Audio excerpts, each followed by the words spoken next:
The void of space stretched endlessly, cold and indifferent.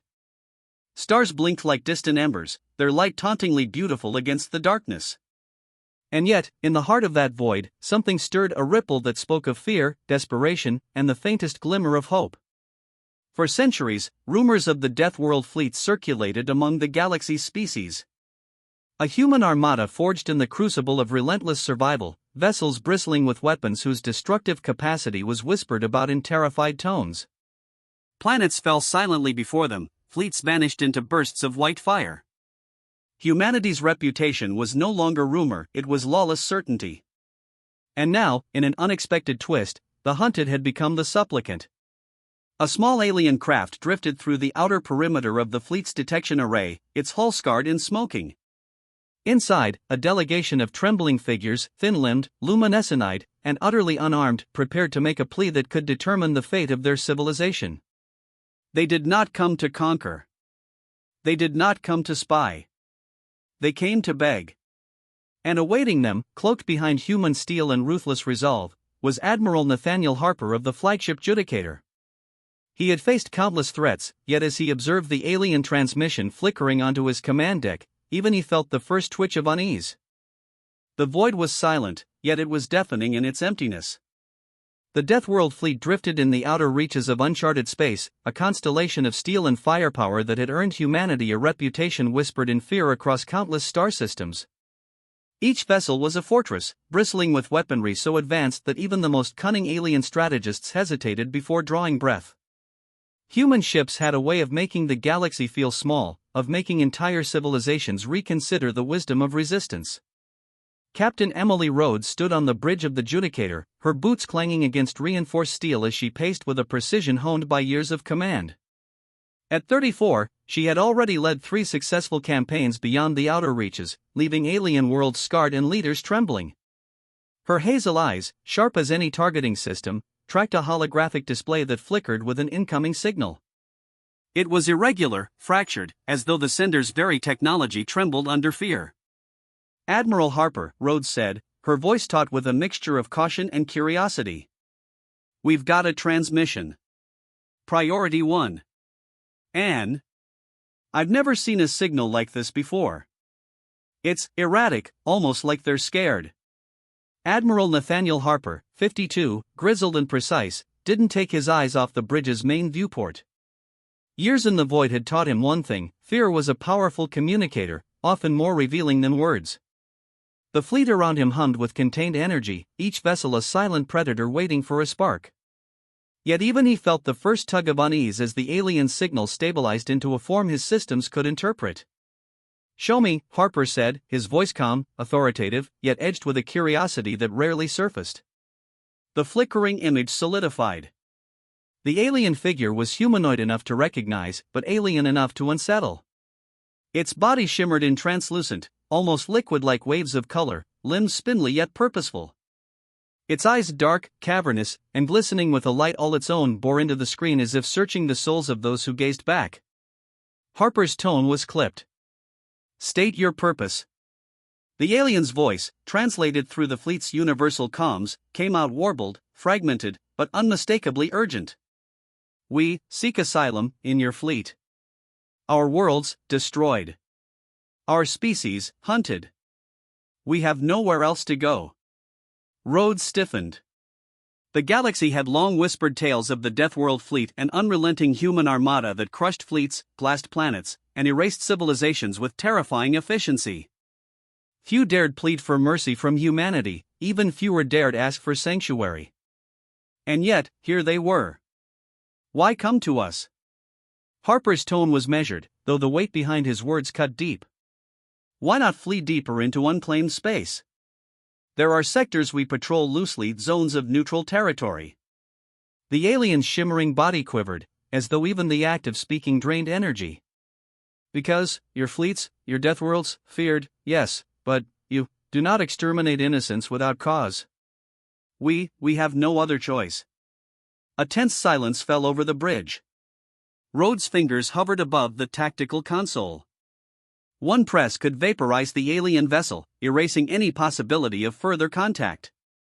Yet something in the plea gnawed at her, a thread of desperation that did not smell of deceit. Harper's gaze softened just slightly, the weight of command settling over him. Humanity had always survived by brutality, but even in the void, there were times when pragmatism intersected with mercy. "Prepare a boarding party," he ordered. "I want eyes on the vessel. I want to know exactly who or what we're dealing with." Minutes later, the airlock hissed and opened. Lieutenant Marcus Kane led the boarding team, a squad hardened by campaigns across hostile systems. Each step echoed as they entered the alien craft, the walls pulsating with soft, iridescent light. The interior was organic, a strange contrast to the cold steel of human engineering, almost alive in its breathing and shifting. The alien delegation huddled in the center, their forms trembling like fragile statues. Their eyes glimmered in unspoken fear, and even the most battle-hardened human soldiers hesitated for a fraction of a second. "We are no threat," the leader said, voice quivering. "Please, we only wish to live. That is all." Harper, silent, studied them. These were not warriors, not invaders, not agents of sabotage. These were survivors. He could see the stress etched into their bioluminescent forms, the fatigue that came from fleeing annihilation. And in the void, survival was the only currency that truly mattered. Rhodes leaned closer to Harper. "Admiral, what if this is a trap? Could be a diversion, a test." Harper didn't flinch. "Then we watch. We assess. And if there's a threat, we neutralize it. But I see no weapons. I see desperation. Sometimes, desperation is truth." The alien leader's voice broke again. We will serve. We offer our knowledge, our labor, our lives. We ask only for shelter. Only survival." For a moment, the bridge was suspended in thought. The universe was merciless, a place where survival often meant the death of others. Yet here was a species, trembling before humanity, offering themselves without guile or weaponry. Marcus Kane broke the silence. "Admiral. Captain, if they're lying, we'll know soon enough. But if they're telling the truth, they just might be the smartest gamble we've ever made." Harper's voice was low, resolute. "Then we test them. No rash decisions. No unnecessary risk. We bring them aboard the fleet, but we do not yet trust them. We observe. We study. We prepare." The alien leader's form shimmered in relief, faintly, almost imperceptibly bowing. "Thank you, humans. We will not betray this mercy." As the delegation was transferred to the Judicator for further evaluation, Rhodes felt a rare chill. The galaxy was unpredictable, and the universe had a way of punishing hope. Yet something told her that this encounter, this fragile, trembling plea, was about to change everything. Harper stood at the viewport, staring into the endless black. Humanity's Deathworld fleet had always been feared as a force of annihilation. But perhaps, for the first time, it could become something more, a fortress, a crucible where even the most desperate could find sanctuary. And in the darkness, beyond the fragile hulls of the human ships, a single alien transmission remained active, flickering like a fragile flame. It was a plea, yes. But it was also a lifeline, extending across the void with hope as its only propulsion. The galaxy had yet to realize the consequences. And neither had humanity. The Deathworld fleet was alive with motion. Each vessel hummed with latent power, their engines a soft symphony of barely contained fury.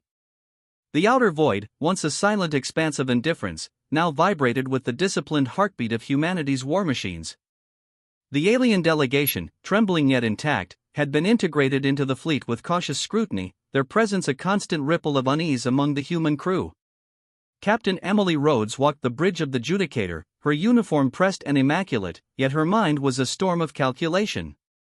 The aliens were unarmed, yes, but desperation had a way of masking cleverness, of forging cunning where none had existed before.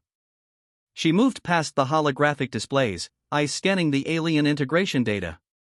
Neural scans, biological markers, energy signatures, everything confirmed what Dr. Lillian Price had insisted: they were not natural warriors. Yet something about their behavior tugged at Rhodes' instincts. "They're smart," she muttered under her breath. "Too smart to just be desperate survivors. There's a method in that fear." Dr. Price, the fleet's leading xenobiologist, approached, her white lab coat brushing softly against the deck. She was a calm, deliberate presence amidst the tension. "Captain, I've analyzed their neurological patterns. They operate with empathy, coordination, and social cohesion far beyond most species we've encountered. Aggression is present only when absolutely necessary. They're not strategists for war, they're strategists for survival." "Survival," Rhodes repeated, letting the word hang. In the fleet's experience, survival often meant ruthlessness. This species, however, seemed to cling to morality even under extreme duress. It was a rare anomaly.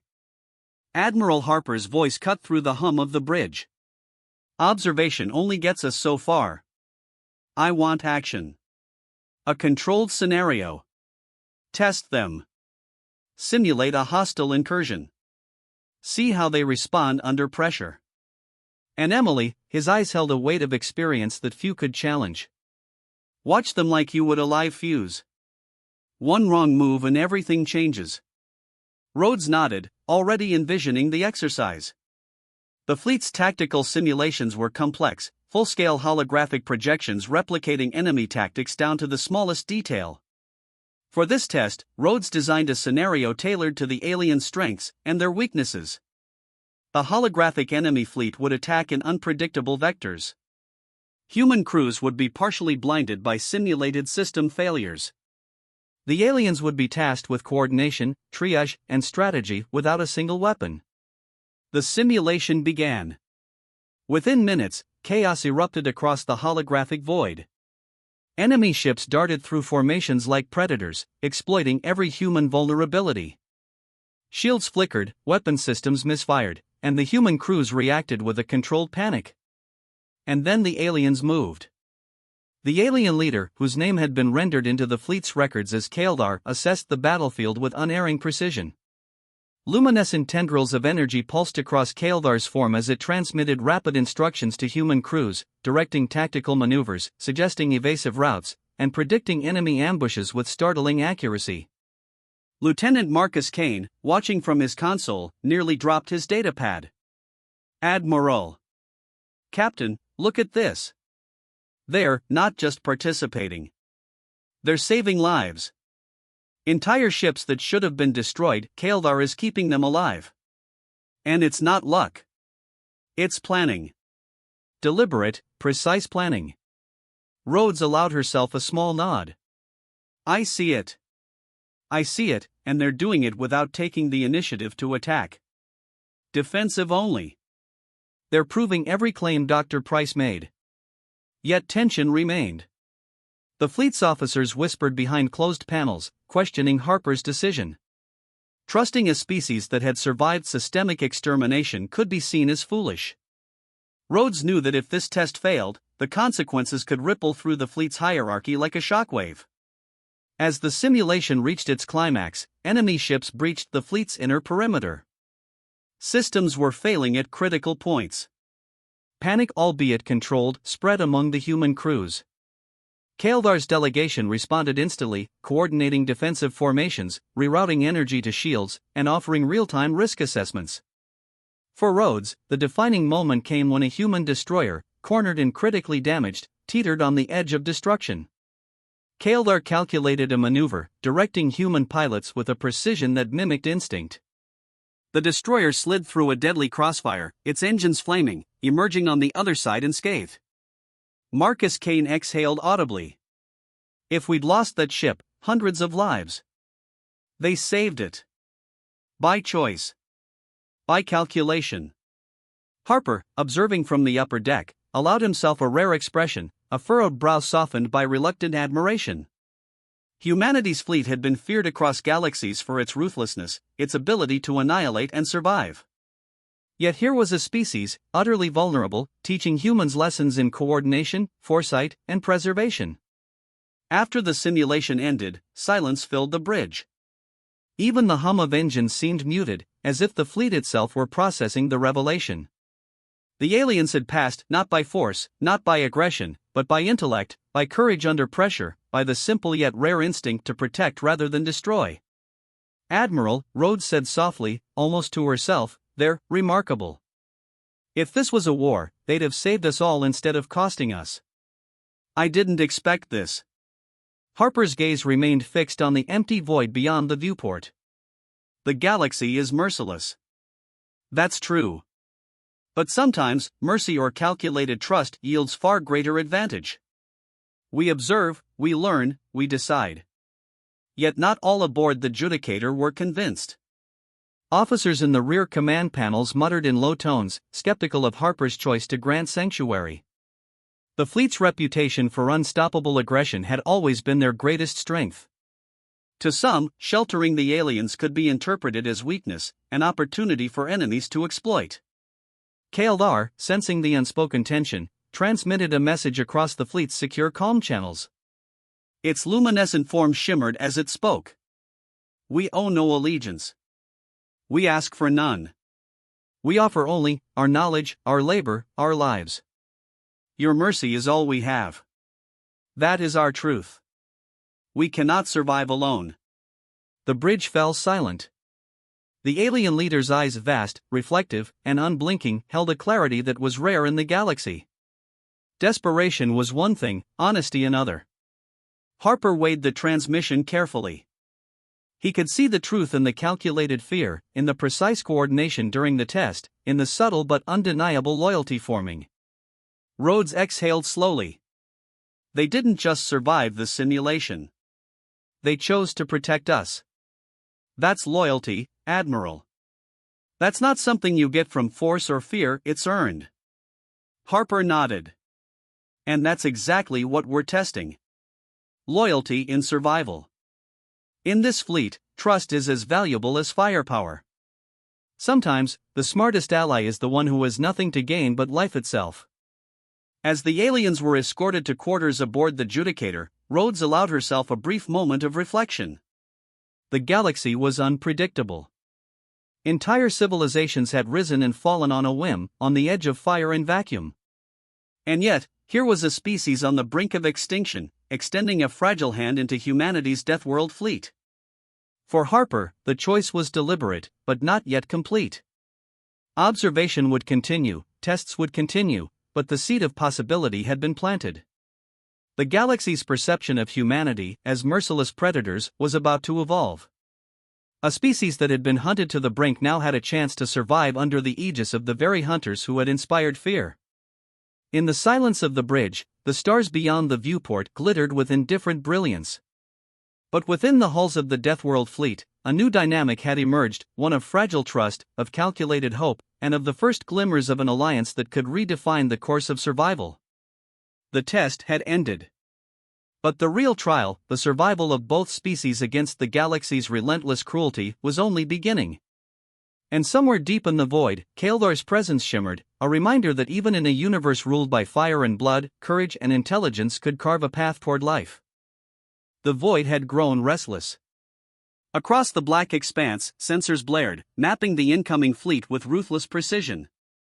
The galaxy had always been cruel, but now it had made a mistake. It had underestimated the consequences of humanity's mercy. Captain Emily Rhodes stood on the bridge of the Judicator, eyes scanning the displays, heart locked in the rhythm of the fleet's engines. The alien delegation, now integrated into the crew, moved with quiet efficiency, their luminescent forms reflecting on the polished steel of the bridge. They were no longer timid observers, they were collaborators, advisors, and strategists, working in tandem with humans to coordinate every tactical maneuver. "Admiral," Rhodes said, her voice taut with urgency, "they're here. Full-scale fleet. They're not sending a warning." Harper, standing beside her, turned slowly, eyes hard and unflinching. Years of campaigns had taught him to anticipate death in every direction. "Then we meet them as we always do, head-on. Prepare the fleet. Let them see why the Deathworld fleet is more than rumor." Below decks, Lieutenant Marcus Kane ran through the defensive parameters. Every ship in the fleet was bristling with weapons calibrated for maximum destruction. The Deathworld fleet had been designed to annihilate civilizations, to erase existence without a second thought. And yet now, every vessel was aligned not just for offense, but for protection, not just for humans, but for their fragile, desperate allies. Dr. Lillian Price monitored the alien delegation's biofeedback. "They're ready," she said, her voice steady but intense. Kaeldar and its team have adapted to human tactics. Their strategies complement ours perfectly. If anyone can survive this encounter, it's with their guidance. Rhodes glanced at Harper. "Do we trust them entirely?" He shook his head, though there was a hint of a smile beneath the stern exterior. "Trust is earned in fire. Let's see how they perform." The battle began before the fleet had fully aligned. Enemy ships, sleek and predatory, emerged from the black, firing plasma streams that scorched the emptiness. The outer perimeter of human vessels flared with defensive fire, yet the enemy was relentless, targeting the most vulnerable ships first. Kaeldar's tendrils pulsed, coordinating a delicate dance of human and alien maneuvers. "Redirect shield energy to the left flank," it transmitted, its voice steady despite the chaos. "Deploy countermeasures in sequence 3, 2, 1. Evade. Evade. Evade." Marcus Kane stared at the display, disbelief etched across his face. "They're predicting every move. It's like they can see the battle before it happens." Rhodes barked orders, but she was learning, quickly, to trust the aliens' guidance. They identified weak points in the enemy's formations, pinpointed vulnerable vectors, and suggested calculated retreats that preserved life without ceding ground. It was unlike anything the human commanders had ever seen, a species at the edge of extinction, fighting not for conquest, but for survival, and in doing so, saving human lives. Amidst the maelstrom, a human destroyer, heavily damaged and critically exposed, came under fire. Its shields flickered, engines sputtered, and the crew braced for annihilation. Kaeldar, shimmering and focused, directed a precise flanking maneuver. The destroyer slipped between enemy lines, emerging intact on the far side of the battlefield. Marcus Kane muttered under his breath, awe and relief mingling in his tone. "They're not just surviving, they're protecting us." The battle raged for hours, light and energy flaring like artificial stars. Human vessels moved with precision and power, the alien strategies guiding them through ambushes and traps that had ended countless fleets in the past. Kaeldar coordinated damage control, rerouted energy to shields, and advised on offensive strikes with a calm that belied the chaos around them. On the bridge, Harper observed silently, the weight of command heavy on his shoulders. The Deathworld fleet had always been feared across the galaxy, its legend built on fire and obliteration. But today, it was more than that, it was a lifeline, a sanctuary, and a crucible where courage and intelligence intersected. Rhodes' hands moved over the tactical controls with precision. "Outer flank collapsing. We're losing formation." Kaeldar's voice cut through the calm divert engines. "Deploy evasive pattern 7. Focus fire on their command ship. Neutralize threat." The maneuver worked. The command ship of the enemy fleet, sleek and deadly, exploded in a cascade of plasma, sending shockwaves through the remaining vessels. The alien coordination had turned the tide.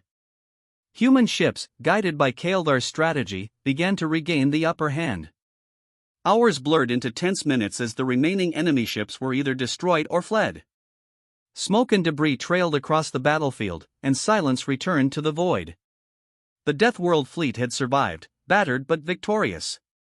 Harper finally spoke, his voice low, deliberate. "This is unprecedented. They didn't just survive, they contributed to victory.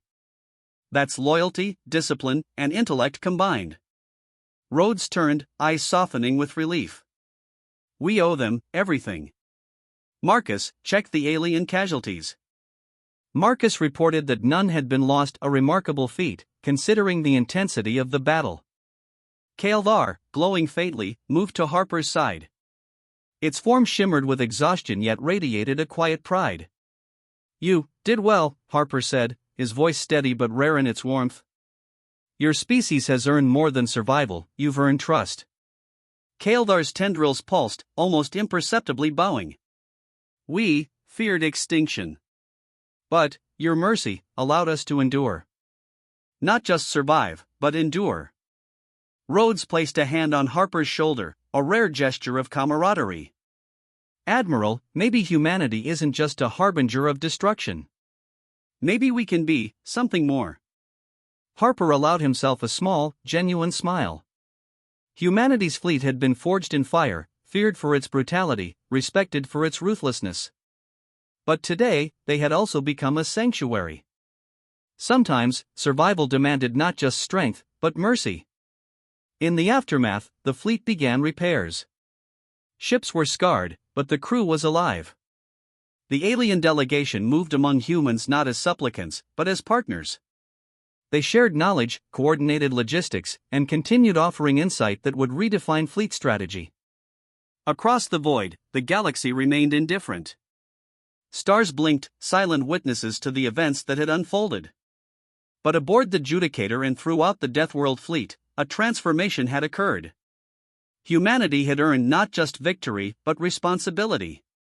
Kaeldar, standing among the human crew, looked out into the void.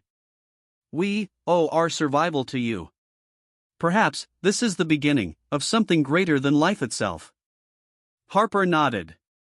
"It is. And it's a beginning humanity rarely offers, the chance to build, not just destroy. The galaxy will remember today not for the fire we brought, but for the mercy we showed." Rhodes exhaled slowly, feeling the weight of what had been accomplished. Trust had been forged in fire, courage had been tested under annihilation, and a fragile alliance had emerged stronger than either species alone. And somewhere in the black expanse, those who had once hunted the aliens paused, recalculating, realizing the implications too late.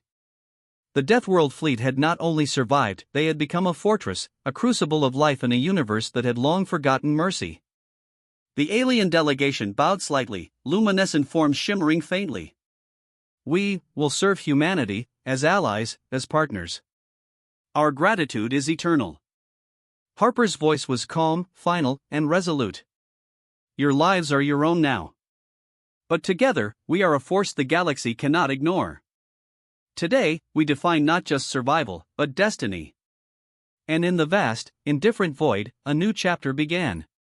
One of survival, alliance, and an unshakable understanding that even in a universe of fire and blood, hope could endure.